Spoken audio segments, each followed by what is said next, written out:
perempuan itu kan punya keinginannya sendiri ya. Yep. Jadi ketika kita ditanya maunya apa dan kita didengarkan, itu sebenarnya udah jauh lebih cukup sih untuk emotional supportnya kita. Pernah dengar nggak? It takes a village to raise a kid. Yeah. Butuh satu kampung untuk membesarkan seorang anak. Emang benar. Dan ternyata banyak sekali perempuan yang memang tidak di-encourage untuk bermimpi, untuk berkarir, untuk berpendidikan tinggi. Jadi memang dari keluarganya itu memang udah treatmentnya tuh beda. Anak cewek sama anak cowok. Karena banyak dari kita tuh yang sering mensabotase diri kita sendiri. Sebenarnya yang paling sering bilang kalau diri kita gak mampu, diri kita bodoh, itu sebenarnya diri kita sendiri. Ada yang pernah bilang sama aku, di Turki tuh juga banyak muslim loh, tapi banyak kayaknya yang gak pakai jilbab, kamu kenapa gak buka aja, kayak gitu. Dan di situ aku jadi yakin gitu kalau ini tuh sesuatu yang aku yakini. Yang aku dapatkan dari merantau adalah pertama, aku jadi master basic life skill. Yang kedua adalah menguji faith-nya aku. Dan yang ketiga adalah... Halo semuanya, kembali lagi di podcast Suara Berkelas. Hari ini aku kedatangan tamu, seorang temanku sendiri, ada Lavina Sabila. Halo Bilal. Lavina ini adalah seorang penulis, kreator dan juga founder dari Inong Carang, sebuah gerakan pemberdayaan perempuan yang mendukung perempuan untuk mandiri secara finansial. Keren Betul banget. sekali. Aku bangga banget bisa ngajak kamu main ke sini, Lavina. Aku yang sangat honored bisa diundang ke sini. Makasih Bilal udah nepatin janjinya. Jadi ini memang janjinya Bilal. Kita pernah ketemu di Aceh pertama kali, terus Bilal bilang nanti kalau ke Jakarta aku undang ke Suara Berkelas ya. Dan Bilal menepati janjinya. All the way dari Aceh ke Jakarta untuk bisa ke Suara Berkelas. Aku penasaran sih karena ini kayaknya pertama kali aku spesifik mau mengundang orang yang sangat mendukung kemajuan dari perempuan. Aku ada pertanyaan tentang, menurut Lavina, apa arti menjadi seorang perempuan, terlahir sebagai perempuan, mungkin juga terlahir sebagai perempuan di daerah. Boleh ceritain? Oke. Aku selalu seneng sih ngomongin tentang perempuan karena apa ya? Jadi kalau aku pribadi tuh sebenarnya nggak ngerasa ada perbedaan gitu antara perempuan sama laki-laki growing up. Karena aku kebetulan I am very lucky. Ayah aku, kedua orang tua aku tuh nggak membedakan. Jadi kami 4 bersaudara, 3 perempuan, 1 cowok yang paling kecil. Dan itu nggak ada treatment yang beda sama sekali. Sekolah, les, itu semua orang tua mengusahakan yang terbaik lah kayak gitu. Setelah aku dewasa, aku pelan-pelan mulai sadar kalau ternyata aku laki. Ternyata nggak semua keluarga, nggak semua lingkungan tuh mendukung perempuan untuk bermimpi loh.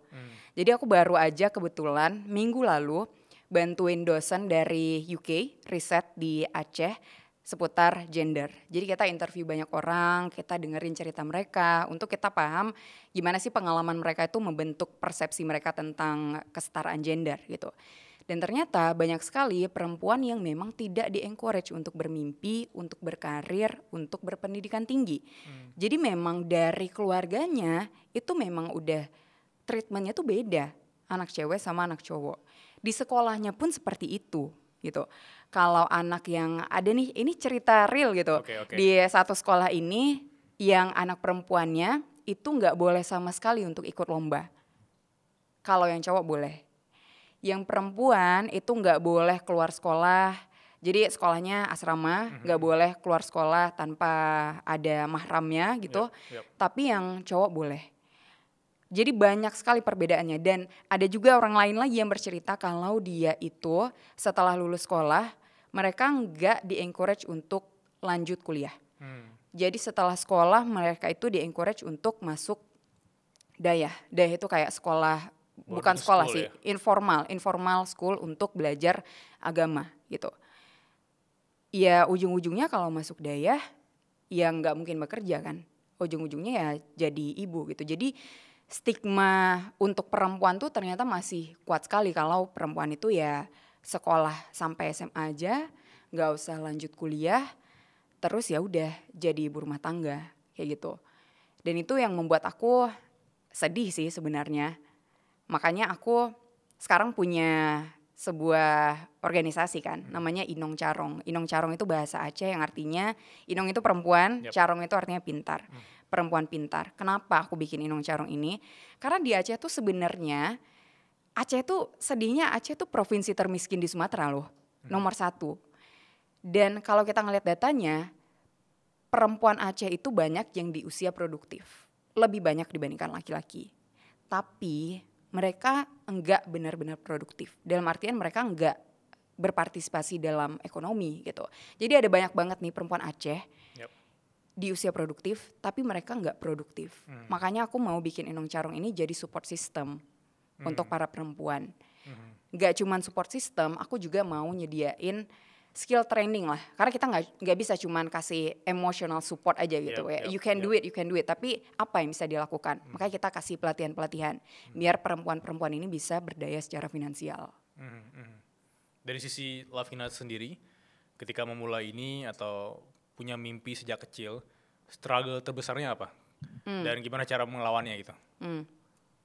Jadi gini, kalau kita ngelihat secara data ya, memang perempuan itu secara angka tuh di bawah laki-laki, jauh di belakang laki-laki. Contoh, partisipasi perempuan di ekonomi, itu di Indonesia ya, di Aceh juga, di Indonesia juga, itu di bawah laki-laki. Partisipasi perempuan di politik juga jauh di bawah laki-laki.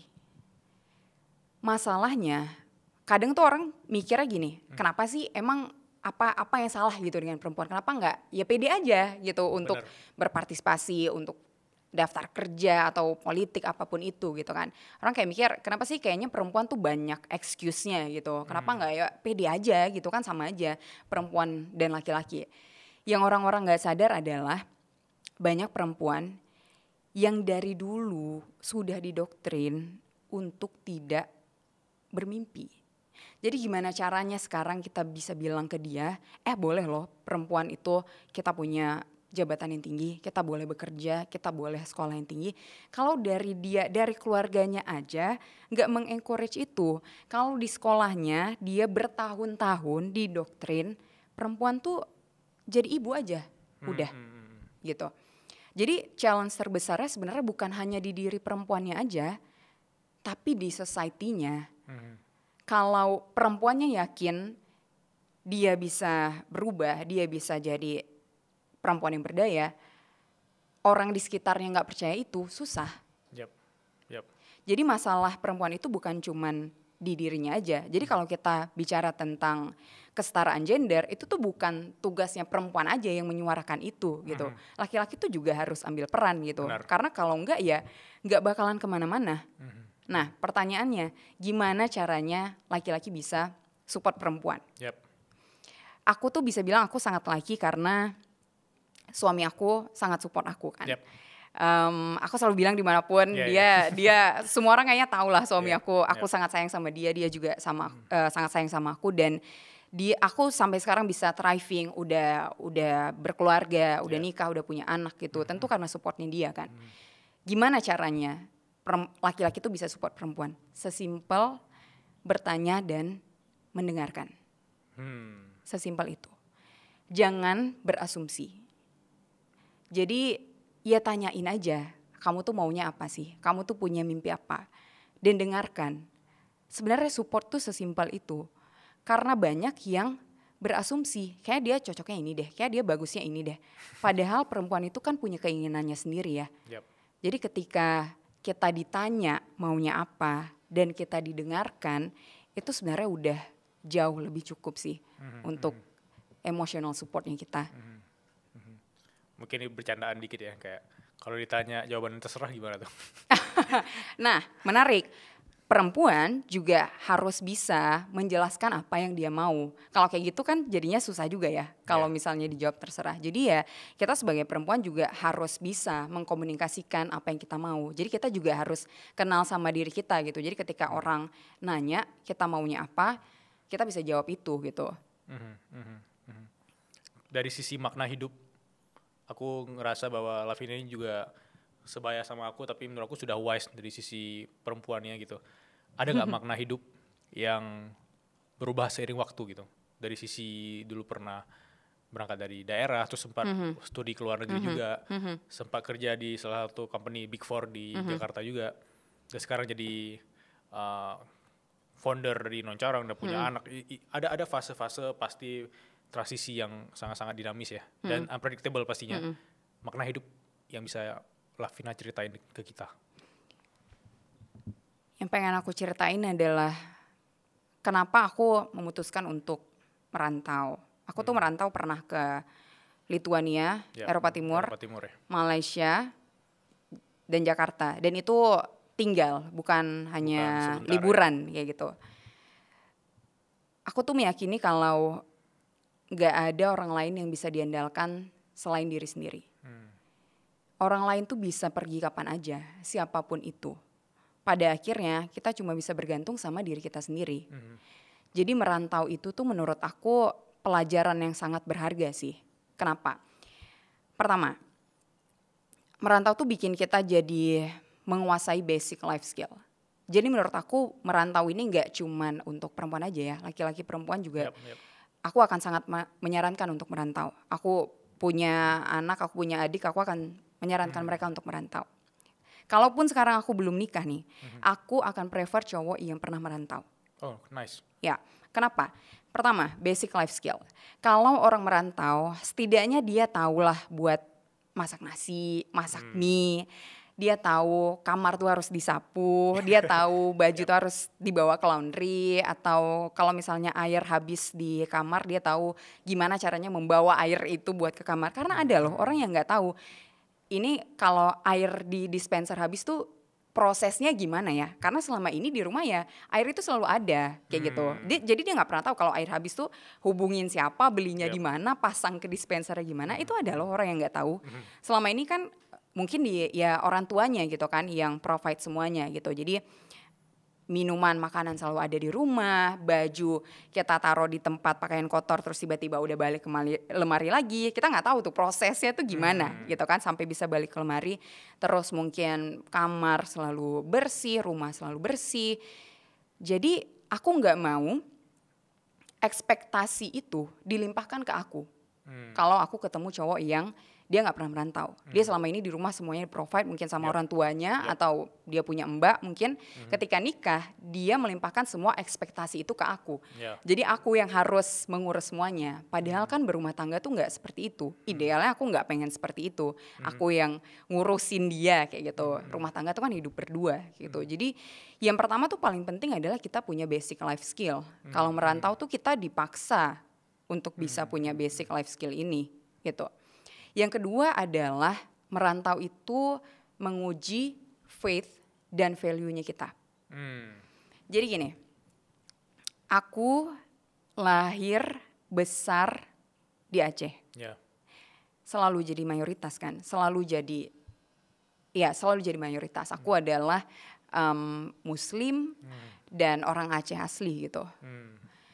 Nah, selama ini tuh aku nggak tahu faith yang aku punya itu karena memang aku percaya itu atau karena orang lain di sekitar aku melakukan itu.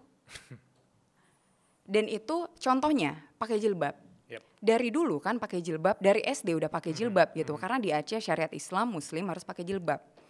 Dari dulu udah pakai jilbab, tapi aku nggak pernah tahu kan, aku tuh pakai jilbab karena aku memang meyakini ini wajib di Islam atau ya karena orang-orang pakai. Aku baru tahu ketika aku merantau. Di saat aku punya kesempatan kapanpun untuk nggak pakai jilbab gitu. Waktu paling menarik tuh waktu aku di Lithuania. Lithuania itu populasi muslimnya 0,1% alias nggak ada orang muslim di sana. Dari itu 1% itu 0,01. Kayaknya itu aku ya. Jadi nggak ada muslim di sana. Jadi mereka nggak pernah ngelihat orang muslim. Jadi mereka tuh selalu ngeliatin aku kan, apalagi di tempat publik kayak gitu. Dan aku tuh kesana summer ya. Jadi bayangin orang Eropa summer pakaiannya pasti terbuka. Aku pakaian seperti ini, tetap berjilbab. Aku juga pernah ke pantai Eropa summer pantai udah pasti bikini ya. Dan aku tetap seperti ini. Dan di situ aku baru sadar kayak gitu. Oh ternyata pakai jilbab ini sesuatu yang aku yakini. Di saat aku punya kesempatan yang aku buka jilbab juga orang nggak tahu kayak gitu. Tapi aku tetap memutuskan untuk pakai. Dan orang-orang di sana juga mempertanyakan gitu. Ada yang pernah bilang sama aku, di Turki tuh juga banyak Muslim loh, tapi banyak kayaknya yang nggak pakai jilbab. Kamu kenapa nggak buka aja kayak gitu? Dan di situ aku jadi yakin gitu kalau ini tuh sesuatu yang aku yakini. Jadi aku nggak terpengaruh walaupun orang-orang pakai bikini, orang-orang mau pakai baju apa aja. Aku tahu ini faith yang aku punya gitu. Contoh lain kayak misalnya let's say minum alkohol. Sama lah di Aceh itu kan semua hal yang makanan, minuman yang diharamkan di Islam itu nggak boleh ada secara legal. Ilegalnya nggak tahu. Ketika aku kerja di Jakarta, aku punya kesempatan kapanpun gitu. Kalau misalnya aku mau gitu kan. Tapi ternyata itu suatu hal yang memang aku yakini kayak gitu. Kalau aku enggak minum alkohol gitu. Jadi merantau itu tuh menguji faith-nya kita. Kalau kita nggak merantau, kita nggak akan tahu itu beneran faith-nya kita atau kita cuman ngikutin arus orang sekitar aja. Satu lagi, belajar jadi minoritas. Kenapa ini penting? Kalau kita nggak pernah jadi minoritas, kita nggak akan tahu gimana nggak enaknya diperlakukan secara diskriminatif. Aku orang Aceh, Muslim, selalu jadi mayoritas dari kecil sampai besar kuliah di Aceh. Di Aceh itu ada kan yang non Muslim. Dan aku tuh nggak pernah tahu gimana rasanya jadi mereka tuh nggak pernah tahu gitu. Dan aku baru ngerasain ini tuh ketika aku merantau gitu. Oh ternyata sulit ya jadi minoritas. Ternyata nggak enak ya kalau kita tuh diliatin cuman gara-gara pakaian kita berbeda. Ternyata nggak enak ya diliatin cuman karena warna kulit kita beda. Gara-gara merantau ini aku jadi lebih menghargai minoritas kayak gitu. Jadinya ketika aku balik, aku juga jadi berusaha lebih mengerti mereka lah. Kalau jadi minoritas tuh nggak mudah loh gitu. Orang yang mungkin ya nggak pernah merantau ya dia nggak tahu. Jadi mungkin dia bisa jadi memperlakukan minoritas dengan tidak baik karena dia nggak tahu gimana nggak enaknya jadi minoritas. Jadi itu sih 3 hal yang menurut aku penting banget yang aku dapatkan dari merantau adalah pertama, aku jadi master basic life skill. Yang kedua adalah menguji faith-nya aku. Dan yang ketiga adalah aku belajar jadi minoritas. Itu insightful banget sih. Aku bisa nyatat. Dan ini aku bakal jabarin dari sisi basic life skills tadi itu. Aku juga pertama kali ngerasain ketika merantau waktu itu. Dan aku rasa kayak selama ini apapun tuh udah gampang aja. Ayah udah kerjain ini, mama udah kerjain ini. Dan kenapa aku sekarang mempertanyakan diriku sendiri bahwa wah ternyata hidup tidak semudah itu ya. Itu basic life skill. Terus dari sisi faith, integritas, itu justru melatih sisi kita yang selama ini bingung mau ngapa-ngapain kayak tidak punya pendirian gitu ya. Ketika melantau ke Lituania dan aku juga pernah merantau ke Jepang waktu itu, teman-temannya pasti alkohol ya. Pasti teman-teman tuh dikit-dikit tuh harus ngelakuin sesuatu yang kita selama ini gak pernah lakuin di Aceh atau di Jakarta atau di Indonesia gitu. Ketika mereka melihat kita punya integritas, kita punya pendirian, justru mereka tuh lebih segan dengan kita, kayak gak sih? Wah orang ini gak bisa ditipu nih, gak bisa gampang digiring ke A, B, C, D, F, G. Itu justru menurut aku satu titik di mana semua orang tuh harus punya dan itu bisa kita dapatkan ketika ngerantau. Karena kita tidak gampang digiring kemanapun kan. Kita punya pendirian sendiri. Dan yang ketiga menurut aku titik yang dimana semua orang dapat ketika merantau, yaitu mereka harus punya fase ternyata tidak semua orang di dunia ini punya kehidupan yang nyaman, apalagi kalau kita sebagai minoritas ya. Karena apalagi kalau Lavina tinggal di Lituania seperti tadi, dilihatin lama-lama kan kita pasti ada perasaan insecure gitu ya. Nah itu tuh kalau dari versi kita sebagai cowok, apalagi teman-teman aku yang mungkin Muslim, ada jenggot dan lain-lain. Ketika kita pertama jalan-jalan di sekitar Jepang itu orang malah ngeliatin lama-lama. Bahkan ada temanku namanya Alfurkan, semoga Alfurkan nonton ini ya. Ketika kita pertama ngerantau ke Jepang, itu Alfurkan sempat di stop oleh polisi Jepang. Waktu itu aku ingat, dia lagi naik sepeda, aku juga naik sepeda, cuma Alvo kan dia jenggotan terus pakai tas gede, terus kayak pakai peci gitu ya. Dia di stop karena mencurigakan gitu. Terus ditanya segala macam waktu itu ya. Dan menurut aku tuh itu tuh yang bikin kehidupan ini seru, apalagi ngerantau di tempat yang sangat asing. Jadi kita adalah minoritas dan itu insightful banget menurut aku. Dari sisi makna hidupnya tersendiri yang berubah-ubah, aku ngelihat semua orang sebenarnya harus merantau.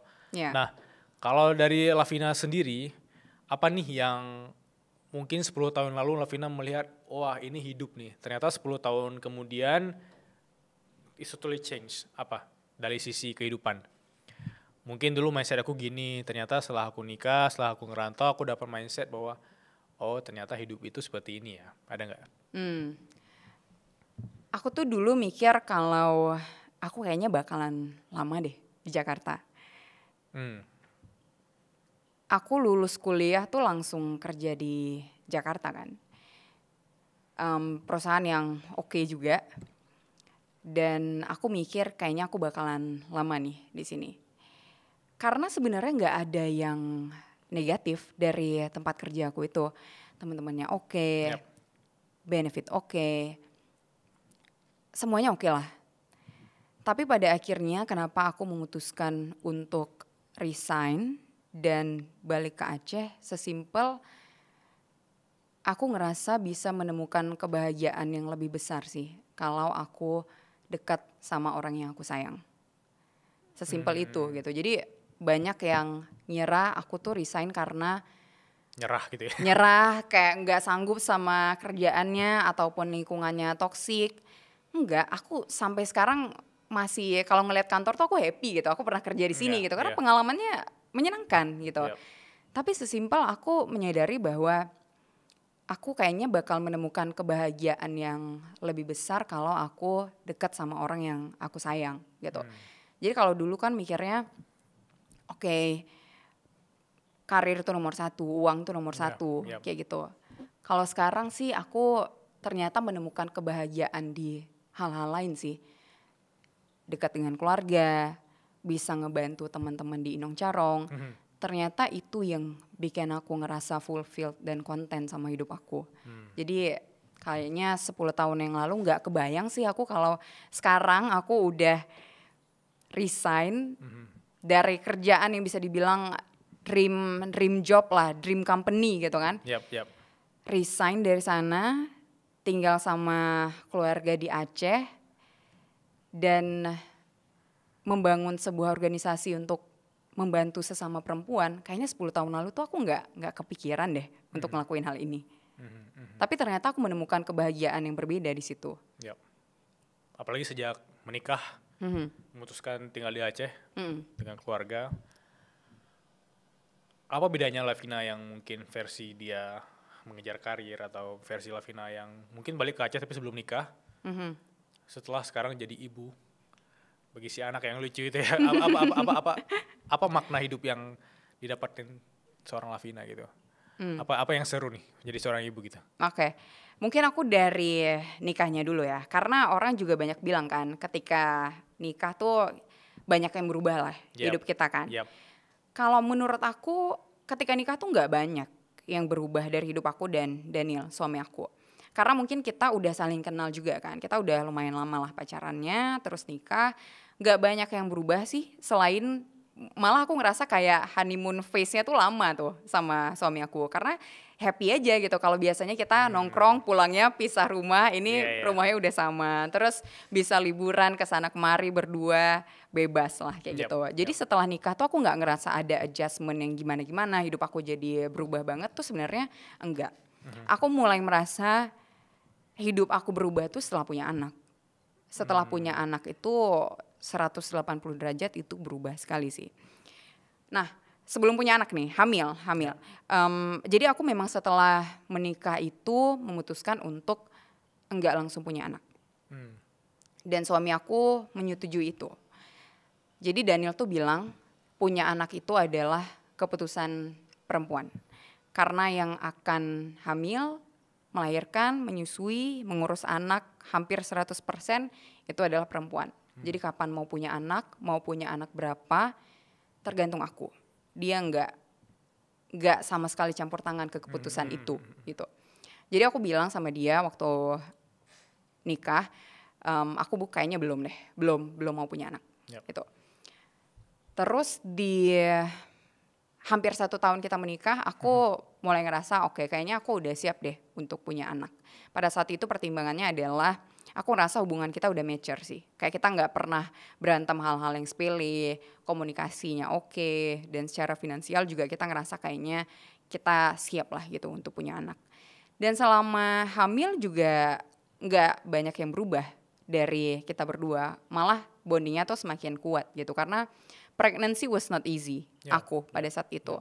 Emang 3 bulan awal tuh aku mual muntah parah, jadi aku tuh setiap maghrib tuh selesai maghrib tuh aku udah tidur gitu, karena aku gak sanggup ngapa-ngapain lagi. Jadi during that 3 months, itu Daniel semua yang bersihin rumah, beli makanan, nyuci baju, nemenin aku muntah ke kamar mandi, itu semuanya Daniel. Keren. Gitu. Jadi keren, memang bonding ketika hamil tuh memang makin kuat lah. Diuji ya? Iya benar, tapi di situ jadi kelihatan kan kalau he really loves me that much kayak gitu. Aku bercanda gitu kan sama dia, aduh kamu kerjain semuanya lagi, udah kamu kerja, beresin rumah segala macam. Terus dia balasnya dengan, nggak apa-apa, kamu nggak ngapa-ngapain tapi tubuh kamu sedang membentuk organ untuk manusia lain ya gitu, dibilang sama dia gitu. Gitu. Jadi pregnancy juga berat, tapi I'm very lucky karena dia juga sangat loving kan. Nah tapi ketika anaknya udah lahir, hidup tuh emang benar-benar berubah sih. Aku ngerasa ketika punya anak, hidup tuh nggak akan pernah sama lagi. Karena sekarang ada tanggung jawab yang besar sekali kayak gitu untuk menjaga anak ini gitu. Dan aku tuh mikirnya gini, kalau kita pengen punya anak yang sukses, kitanya harus sukses dulu. Kalau kita pengen punya anak yang religius, kitanya harus religius dulu. Kalau kita pengen punya anak yang berpendidikan tinggi, kitanya harus berpendidikan tinggi dulu. Karena children see, children do. Anak itu akan melihat orang tuanya seperti apa. Jadi aku nggak bisa bilang sama dia, pokoknya kamu harus jadi ini, sekolahnya yang tinggi, jadi orang sukses, kamu harus hafal Al-Quran segala macam. Tapi akunya nggak pernah menunjukkan itu ke dia. Itu bakalan sulit untuk aku maksain value itu ke dia. Jadi sekarang aku tuh 24 jam ada orang yang akan look up ke aku. Jadi itu tuh beban yang berat gitu loh. Di satu sisi itu beban, tapi di sisi lain itu malah jadi motivasi sih buat aku. Self improvement tadi. Jadi mungkin banyak orang yang mikir gini, kalau udah punya anak, ada baiknya kita berkorban buat anak. Mimpi-mimpi kita tunda dulu deh buat anak gitu. Aku malah mikir sebaliknya. Aku nggak mau suatu hari anak aku udah besar, terus aku bilang sama dia, gara-gara kamu lahir, bunda jadi nggak ngejar mimpi bunda loh. Pasti anak aku sedih. Kalau dia tahu bundanya itu mengubur mimpinya gara-gara dia, gitu. Pasti dia sedih gitu. Jadi yang aku lakukan sekarang adalah aku malah makin semangat ngejar mimpi-mimpinya aku, karena aku ada dia. Karena dia motivasi terbesar aku, karena dia bakalan lihat ke aku gitu. Jadi kehadiran dia tuh gak ngebuat aku ngubur mimpi aku, malah aku jadi lebih semangat. Karena ada si makhluk kecil ini nih yang dia bakalan selalu look up ke aku. Dan aku yakin dia bakalan bangga sekali sih kalau nanti dia udah besar, dia bilang, waktu aku lahir bunda tuh tetap ngejar mimpinya loh. Aku tuh jadi motivasi terbesar bunda untuk ngejar mimpinya. Nice. Aku suka banget tadi bagian ketika Lavina bilang, Lavina nggak mau ngelihat atau melihat momen di mana anaknya itu tahu bahwa dulu ibu itu karena kamu lahir mengubur mimpi loh. Itu menurut aku tuh sedih, miserable kan? Banget. Emang fase, aduh anaknya harus ngapain ya? Mungkin kalau POV tiba-tiba ibu aku bilang kayak gitu ketika aku beranjak dewasa, itu aku merasa bersalah juga ya. Aku nggak ingin dilahirkan juga Bu. Gitu ya. Itu udah versi dramatis banget ya. Tapi kalau dari sisi mindset yang menurut aku tuh sangat-sangat bagus tadi, yaitu ketika mungkin aku mikirnya gini, si anak itu kan akan mencontoh atau melihat bagaimana ibunya itu tidak menyerah dengan mimpinya kan. Nah itu menurut aku sisi self improvement yang bagus banget untuk dipetik oleh siapapun yang nonton di sini. Kadang kita itu melempar tanggung jawab, atau kadang kita itu kecewa dengan diri sendiri dan kita berharap ada orang lain kayak adik kita, anak kita tuh doing better lah dibandingkan kita. Tapi kita terkesan menyerah gitu. Makanya aku ngerasa bahwa coba deh kalian bikin aja atau konsisten aja ngelakuin sesuatu di titik dimana kalian ingin menyerah, tapi jangan nyerah gitu. Kita nggak pernah tahu di titik mana, mungkin di postingan keberapa kita bakal eksponensial kan, atau kita level up gitu. Dan aku yakin si strong woman itu bakal nge-raise strong children juga. Yes. Itu sangat sangat positif. Apalagi strong woman yang disupport oleh strong man tadi loh. Iya, betul lovely sekali. man itu semoga teman-teman yang nonton ini juga dapat sosok suami yang positif kayak Lavina ya. Amin. Alright, udah kayak pengajian gue tiba-tiba mendoakan gitu. Oke, mungkin dari sisi seorang Lavina yang juga berkarir dan juga berkarya kali ya. Nulis buku juga, dan kebetulan kemarin itu kita sempat ada di Gramedia juga bareng. Itu bukunya positif banget. Boleh ceritain nggak atau kupas dikit lah bagi teman-teman di sini yang belum baca bukunya, Lavina ini nulis tentang apa gitu, dan kenapa itu sangat disarankan untuk dibaca. Oke, jadi buku aku itu judulnya Sebenarnya Aku Mampu. Covernya warna pink ya, ada di Gramedia. Yang ada burung gitu ya. Ya. Kenapa judulnya Sebenarnya Aku Mampu? Ini adalah buku self improvement ya. Aku tuh mau ngasih afirmasi positif sih dari judulnya. Karena banyak dari kita tuh yang sering mensabotase diri kita sendiri. Sebenarnya yang paling sering bilang kalau diri kita nggak mampu, diri kita bodoh, itu sebenarnya diri kita sendiri. Benar. Kayak gitu. Dan terkadang tuh ya, apa yang kita ucapin itu jadi doa dan realita. Jadi kalau misalnya kita sering bilang aku emang bodoh, aku nggak bisa nih kayak gini, ya itu bakalan jadi doa dan jadi realita kayak gitu. Jadi penting untuk kita tuh sering ngasih afirmasi positif ke diri kita gitu dengan bilang sebenarnya tuh aku mampu. Nah di dalam buku ini aku ngasih cerita-cerita perjalanan aku juga sih, gimana caranya aku nge-improve diri aku. Di bab yang pertama itu aku ngebahas tentang titik balik hidup. Jadi sebenarnya dulu waktu SMP tuh aku orang yang nggak percaya diri juga gitu, tapi di SMA ada satu momen yang jadi titik balik hidup aku yang sampai sekarang aku bisa bilang aku orang yang sangat percaya diri untuk ngomong dimanapun aku pede aja gitu. Jadi kalau mau improve diri, mau jadi orang yang lebih percaya diri, silakan baca buku Sebenarnya Aku Mampu. Karena dimanapun kita berada, kapanpun kita dan dimanapun kita berjuang atau berkarir ya, selalu ada sisi negatif self talk yang terus membisikkan, lu nggak mampu gitu ya. Kamu tidak sekuat yang kamu bayangkan gitu. Orang lebih kuat, orang lebih keren ya, pasti ada. Tapi menurut aku dengan memberi makan pikiran kita kemampuan untuk lu sebenarnya mampu, lu lebih kuat atau lebih keren daripada yang lu bayangkan, itu justru bikin kita semakin percaya diri. Karena percaya diri kan bukan berarti kita merasa kita masuk ke ruangan terus kita ngerasa orang lebih bodoh dibanding kita, orang di bawah kita, enggak. Menurut aku tuh dengan kita percaya aja sama kemampuan diri kita sendiri ya, itu menurut aku sangat disarankan untuk dibaca di Sebenarnya Aku Mampu ya. Terus aku ada satu lagi, ada e-book juga. Jadi kalau misalnya mau baca e-book boleh, mau beli buku fisik boleh. Jadi kalau e-book ini judulnya Jadi Beda di 2025. Jadi isinya tuh ada 3 bab. Yang pertama itu adalah Find Yourself. Jadi aku memang pengen kalau buat teman-teman nih yang ngerasa pengen berubah tapi udah sampai ini bulan apa nih, bulan Juli gitu ya, belum berubah apa-apa gitu ya, boleh coba baca buku Jadi Beda di 2025 ini, e-book untuk benar-benar berubah kayak gitu. Terdiri dari 3 bab. Yang bab pertama adalah Find Yourself. Jadi memang kalau kita mau berubah kita tuh harus nemuin diri kita dulu. Kita tuh bisanya apa sih, skillnya apa, sukanya apa gitu. Jadi di situ aku kasih kayak step-stepnya lah untuk find yourself itu seperti apa. Yang kedua adalah change your mindset. Jadi mindset itu juga penting sih gitu ya. Jadi di situ aku kasih beberapa mindset yang menurut aku penting untuk kita punya. Salah satunya adalah untuk nggak terlalu mendengarkan apa kata orang lain. Karena kadang kita tuh mau bertumbuh, kita takut sama komentar orang lain. Gitu. Jadi di bab 2 itu ngebahas tentang mindset, fokusnya di mindset. Bab ketiga itu aku ngebahas tentang learn to make and spend your money. Belajar untuk mendapatkan uang dan menghabiskan uang. Karena nggak cuman belajar mendapatkan uang aja yang harus kita kuasai gitu. Kita juga harus tahu gimana sih cara yang bijak menghabiskan uang kita, spend our money gitu. Jadi di situ aku kasih tahu semua pekerjaan yang pernah aku lakukan, plus dan minusnya apa. Jadi itu bisa menjadi inspirasi kalau teman-teman mau mulai dari sekarang, earn money itu mulai dari mana sih? Aku kasih tahu semua pekerjaan yang pernah aku lakukan dari aku SMA dulu. Dan aku juga kasih tahu aku spend money itu selain untuk kebutuhan, untuk apa lagi? Contohnya untuk investasi leher ke atas gitu. Dan aku di situ bahas kenapa sih penting untuk kita investasi leher ke atas. Gitu. Liburan nggak dihitung?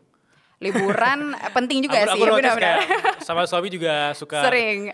Kayak dia setahun bisa 5 atau 6 kali yang kalian liburan gitu ya. Itu gimana sih? Maksudnya sebijak apa kemudian kita memutuskan untuk aku mending liburan deh sama suami gitu. Menurut aku tidak semua orang setuju dengan hal ini, tapi kalau aku pribadi jujur aku sangat setuju.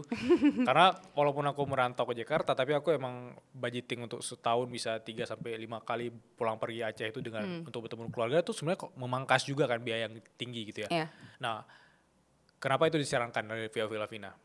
Sebijak apa itu? Liburan ya. Liburan tuh pertama ya. Mungkin kelihatannya sering ya, tapi sebenarnya budgetnya nggak selalu besar. Jadi kita tuh sering sebenarnya ke yang deket-deket aja gitu. Jadi kalau dari Aceh tuh kan sebenarnya paling dekat ke Kuala Lumpur ya dibandingkan ke Jakarta. Maksudnya tiketnya tuh jauh lebih murah gitu ke Kuala Lumpur gitu. Jadi sebenarnya budgetnya nggak yang besar banget juga gitu. Karena kita tuh mikirnya sebenarnya kalau liburan tuh pulang dari liburan kita semakin semangat buat kerja lagi. Jadi liburan itu sebenarnya kayak jadi motivasi gitu loh. Oh ternyata menyenangkan sekali ya bisa spend time bareng keluarga di luar negeri kayak gitu. Itu tuh jadi semangat buat kerja lebih keras lagi sih. Jadi aku nggak ngerasa it's a waste of money gitu. Dan liburan juga yang bikin kita bondingnya makin kuat kan. Karena kan sehari-hari ya suami kerja, aku juga fokus dengan kerjaan dan sambil ngurus anak juga gitu. Tapi kalau liburan tuh karena kita kalau liburan tuh emang bertiga kan. Kita nggak bawa neni atau siapapun lah gitu. Jadi memang itu sangat bagus untuk bonding hubungan kita gitu. Jadi menurut aku liburan tuh it's not a waste of money sih. Selama ya direncanakan dengan baik. Maksudnya kita memang ada budgetingnya lah kayak gitu untuk liburan kayak gitu. Jadi nggak yang impulsif liburan gitu nggak. Kita biasanya udah merencanakan itu dari jauh-jauh hari gitu. Kalau waste money atau menghabiskan uang yang paling tidak bijak yang pernah Vina lakuin di hal apa? Ada nggak yang aku nggak akan ngakuin ini lagi deh itu. Kayak ini cuma pengalaman atau pelajaran hidup aja. Pernah nggak ngerasa seperti itu gitu? Kayaknya nggak pernah deh. Nggak pernah ngerasa bahwa aduh kayak kebanyakan uang habis di sini gitu. Mungkin. No regret? Mungkin kayak di minuman-minuman lucu gitu-gitu ya. Kayak kopi-kopi yang mahal gitu-gitu. Kadang ada regretnya sih. Tapi maksudnya nggak sesering itu Tidak juga sesering sih. Gitu ya. Oke. Alright. Lavina, 3 pertanyaan dari teman-teman suara berkelas. Pertanyaan pertama dari Amira. Dia nanya, halo Kak Lavina, aku wanita berusia 23 tahun. Sekarang aku bingung karena aku baru fresh graduate, harus milih melanjutkan karir atau nikah dulu. Menarik. Karir atau keluarga, karir atau nikah. Ya, menarik. Karena memang sayangnya ya, ketika berkeluarga, beban terberatnya itu memang ada di perempuan. Laki-laki udah punya anak, nggak punya anak kayaknya karirnya tetap sama aja deh. Tapi perempuan beda. Nah, ketika udah berkeluarga nih, ibu bekerja, itu dituntut bekerja seperti tidak punya anak, dituntut mengurus anak seperti tidak punya pekerjaan. Jadi seberat itu memang untuk ibu bekerja. Jadi kalau kamu sekarang lagi mikir, baiknya aku fokus karir dulu atau nikah, berkeluarga, pikirin dulu kalau mau berkeluarga, support sistemnya ada nggak? Kalau mau punya anak, support sistemnya ada nggak? Karena kalau kita mau berkeluarga dan kamu mau lanjut berkarir juga, harus ada yang jagain anaknya kan, meanwhile kamu kerja gitu. Kamu punya nggak support systemnya? Keluarga kamu mungkin, orang tua atau mertua gitu. Kalau nggak bisa nih, orang tua atau mertua nggak bisa jagain anak. Oke, bisa nggak percaya sama daycare? Bisa nggak percaya sama neni? Karena ada orang yang dia nggak punya keluarga yang bisa jagain anaknya, tapi dia juga nggak percaya kalau anaknya ditaruh di daycare. Ya terus mau gimana? Ya kan? Jadi itu harus dipikirin. Nanti anaknya mau gimana nih support sistemnya? Karena pernah dengar nggak, it takes a village to raise a kid. Yeah. Butuh satu kampung untuk membesarkan seorang anak. Emang benar kayak gitu. Jadi memang nggak perlu ngerasa, aduh aku kenapa jadi dependen sama orang lain ya. Memang untuk membesarkan seorang anak itu nggak bisa sendirian kayak gitu. Jadi itu harus dipikirin, nanti support sistemnya mendukung nggak untuk kembali berkarir kalau anaknya udah lahir gitu. Ada cerita sedih juga yang aku dapetin ketika aku kemarin riset. Dia guru honorer, gajinya kecil sekali. Ketika dia punya anak, ya dia terpaksa resign. Karena kalau dia mau taruh anaknya di daycare, harganya jauh lebih mahal daripada gaji dia sebulan. Itu sedih sekali sih. Jadi ya mau gak mau ya udah, dia di rumah aja gitu. Karena kalau mau kerja, anaknya gimana? Di daycare gaji dia bahkan gak nutup untuk bayar daycare gitu. Dan ini sebenarnya suatu hal yang aku berharapnya pemerintah ataupun pemberi kerja gitu ya punya kebijakan yang lebih baik sih. Dalam artian mungkin ada daycare yang dekat sama lokasi kerja gitu. Terus juga biaya daycare yang mungkin ada subsidi dari pemerintah yang lebih affordable gitu. Jadi bisa mendukung para ibu yang ingin kembali bekerja. Tuh. Jadi pertimbangkan itu sih. Kalau misalnya mau berkeluarga, pertimbangkan apakah kamu punya support sistemnya, apakah kamu siap kalau misalnya anak kamu diasuh sementara ketika kamu kerja dengan orang lain. Itu yang harus dipertimbangkan. Ya itu pertimbangan yang berat sih, karena bisa jadi kalau kita juga ada problem di tempat kerja, terus anak juga di rumah, kita balik ke rumah dalam mood yang dimana kita bawa masalah di tempat kerja tadi, itu juga sesuatu yang menurut aku bisa dalam konteks jangka panjang berbahaya. Itu harus dipertimbangkan detail banget. Sama yang satu lagi tadi pastikan suami kalian adalah suami yang sportif. Betul. Itu sangat berpengaruh ya. Dan tidak gampang menemukan itu. Iya, benar sih, benar. Ada komentar gak tentang itu?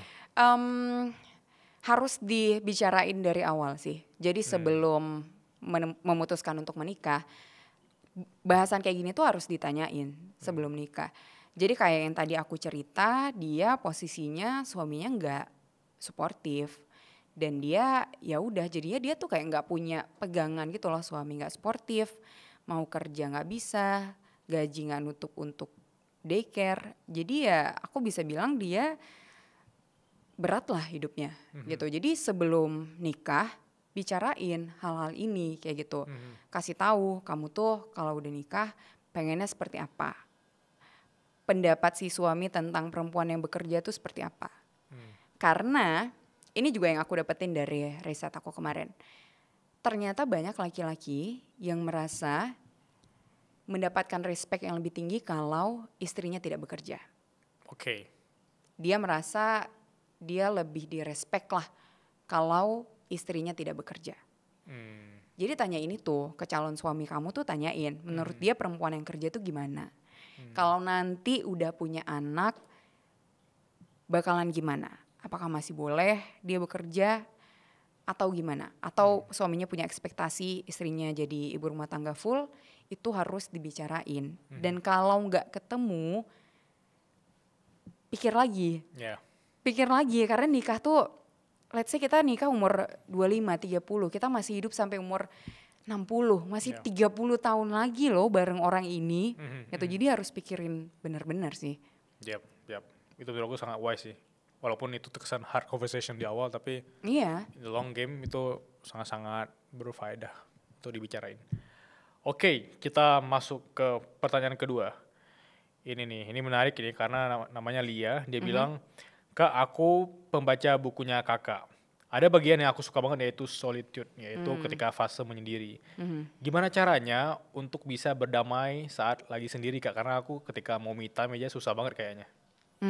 Iya, itu salah satu bagian favorit juga ya, solitude itu yang bikin aku ngerasa aku menemukan kedamaian, aku enjoy dengan diri sendiri itu pada saat aku pernah solo traveling Oke. ke Labuan Bajo waktu itu. Sendiri, on board, di kapal gabung sama orang-orang lain gitu. Setelah nikah atau sebelum nikah? Sebelum nikah. Oke. Nah, kenapa penting ya untuk kita menghabiskan waktu dengan diri sendiri? Karena aku ngerasa dunia tuh sekarang terlalu bising. Jadi kita bahkan gak bisa dengar lagi suara dari diri kita sendiri. Yep. Terlalu bising dalam artian sebenarnya terlalu banyak suara, tapi juga dengan kita sering scroll sosmed, itu juga ada suara-suara terus kan, ada informasi-informasi terus kan yang masuk kepala kita gitu. Jadi kita tuh sampai kadang bingung suara diri kita tuh seperti apa gitu. Jadi menurut aku penting loh untuk kita ngambil waktu untuk sendirian, untuk me time. Kalau bisa mungkin off dari sosmed sejenak gitu, untuk kita tuh tahu sebenarnya aku nih yang mau aku cari di hidup ini apa sih? Sebenarnya aku nih yang aku suka apa sih? Itu penting sih untuk kita ke depannya kayak gitu. Jadi sebelum kamu mencari orang lain, mencari pasangan hidup kamu, mencari orang yang mencintai kamu harus kenal dulu sama diri sendiri dan cinta dulu sama diri sendiri. Kayak film terbaru yang kita nontonin juga, semua yang udah nonton sekarang, aku nggak sebutin karena tidak promosi. Maksudnya kadang kita mikir bahwa orang itu berubah karena kita yang nge-support, pasangan yang nge-support gitu ya. Kita ingin mengubah orang lainnya. Tapi dari sisi self improvementnya sebenarnya kalau misalnya kamu queen dan kamu berharap pasangan kamu king kan. Tapi kalau dia sendiri masih low effort untuk jadi versi terbaik dia, ya menurut aku tuh tidak setara gitu ya. Tidak bisa menuju ke jalan yang sama karena dia sendiri itu sebenarnya berharap disupport tapi dia tidak nge-support diri dia sendiri. Dan itu aku dapat dari teman-teman aku yang selama ini juga mereka tuh mau ngambil keputusan, apalagi teman-teman di kantor aku tuh itu kadang harus tunggu validasi orang dulu gitu. Itu banyak kasih anak-anak sekarang yang dimana terlalu bising atau terlalu mendengar suara dari luar sehingga dia tidak tahu atau tidak mengenali suaranya dirinya sendiri. Ambil keputusannya itu berat banget, apalagi milih makanan di GoFood gitu, itu bisa 1 jam gitu loh. Benar. Itu karena pertimbangan yang berat gitu. Kita ke pertanyaan ketiga ya. Ini menarik nih, ini dari cewek juga nih rata-rata yang nanya ya. Nah ini namanya Sasa. Dia nanya, halo Kak, aku umur 20-an, aku penasaran nih pendapat Kak Lavina tentang bagaimana harusnya aku mengambil keputusan hidupku yang ke depan. Karena aku disuruh untuk mengejar karir dulu, tapi dalam hati kecil aku pengen banget nikah. Tapi mirip pertanyaan pertama, tapi ada perspektif berbeda nggak? Oke. Ada. Gini, kalau aku boleh kasih saran ya ke anak umur 20-an yang belum menikah, aku akan kasih saran untuk menikah di umur di atas 25. Kenapa? Walaupun memang kedewasaan itu nggak ditentukan umur ya. Tapi aku percaya kalau waktu itu yang bikin kita memahami lebih banyak hal. Waktu itu yang bikin kita lebih kenal sama diri sendiri. Ini saran yang akan aku kasih ke adik-adik aku dan anak aku juga gitu. Kenapa aku bilang di atas umur 25? Karena aku ngelihat di sekitar aku, teman-teman, ngelihat public figure juga, ada yang menikah di awal 20-an, mungkin 21, 22, lulus kuliah, langsung menikah. Mereka menyesali itu. Sesimpel karena mereka ngerasa pada saat itu mereka belum cukup dewasa untuk mengambil keputusan sebesar itu gitu. Karena menikah tuh keputusan yang besar sekali. Kita akan sampai akhir hayat berharapnya kan sama orang yang sama gitu. Kalaupun misalnya udah masih umur 22 let's say, tapi udah kepikiran nih aku kayak udah nemu nih, ini Ya, nih ya, ya. orangnya kayak Ya, gitu. ya. Kalau aku boleh kasih saran, coba kasih waktu mungkin 6 bulan atau setahun untuk kamu yakinin diri kamu lagi, apakah orang ini benar-benar orangnya. Gitu. Jadi jangan gegabah ketika kamu rasa kayak dia nih orangnya, kayak aku mau nikah sama dia nih. Jangan langsung minggu depan kamu langsung lamaran segala macam. Coba deh kasih waktu lebih lama untuk kamu yakin kalau she or he is the one. Karena aku pernah baca quote ini. Kalau kamu gak nikah, kamu gak mati. Tapi kalau kamu nikah dengan orang yang salah, itu rasanya setengah mati. Tuh, jadi ingatlah itu gitu. Nggak nikah tuh nggak mati loh. Tapi kalau nikah dengan orang yang salah, beratnya tuh setengah mati gitu. Jadi bukannya aku mau nakut-nakutin ya. Bukannya aku bilang pernikahan aku nggak menyenangkan makanya aku gembor-gemborin, pikirin baik-baik. Aku bisa bilang sebaliknya, pernikahan aku semua orang kayaknya tahu aku sangat sayang sama suami aku, yang dekat nggak dekat semuanya tahu aku sangat sayang sama suami aku juga, kita happy family lah gitu. Dan aku pengen adik-adik aku, anak aku, teman-teman aku juga punya pasangan yang tepat, juga bisa membangun keluarga yang bahagia. Jadi bijaklah dalam mengambil keputusan itu, karena itu keputusan yang sangat besar. Ya, karena kalau dari sisi luasnya aku ngelihat bahwa SDM kita, mungkin kemajuan negara itu juga dipengaruhi oleh happy family tadi. Aku rasa seperti itu ya. Apalagi kalau misalnya kalian ada jabatan, kalian ada posisi di pemerintahan dan segala macam. Kalau kalian happy family juga, menurut aku tuh sangat berpengaruh juga bagi kemajuan suatu bangsa, kemajuan suatu daerah gitu ya. Ya, itu bagus banget. Dari aku yang terakhir, Lavina, spesial untuk Lavina, aku mau bertanya, ada nggak the best advice untuk teman-teman yang menonton ini, terutama wanita 20-an? Oke. Untuk perempuan umur 20-an, jangan takut. Terkadang itu ketakutan itu hanya ada di kepala kita. Tapi sebenarnya itu nggak nyata. Jadi kalau kamu punya kemampuan, kamu punya skill, jangan takut. Itu aja dari aku. Thank you Lavina. Aku senang banget, ini adalah episode yang khusus aku datangkan teman aku dari Aceh. Dan kita bisa ngobrol. Thank you Bilal. Ya, semoga teman-teman yang nonton ini, terutama perempuan-perempuan di luar sana, semakin berkembang. Dan kalau kalian mau lebih detail tahu Lavina, aku bakal taruh deskripsi ntar. Thank you Lavina, sehat terus. Thank you semuanya.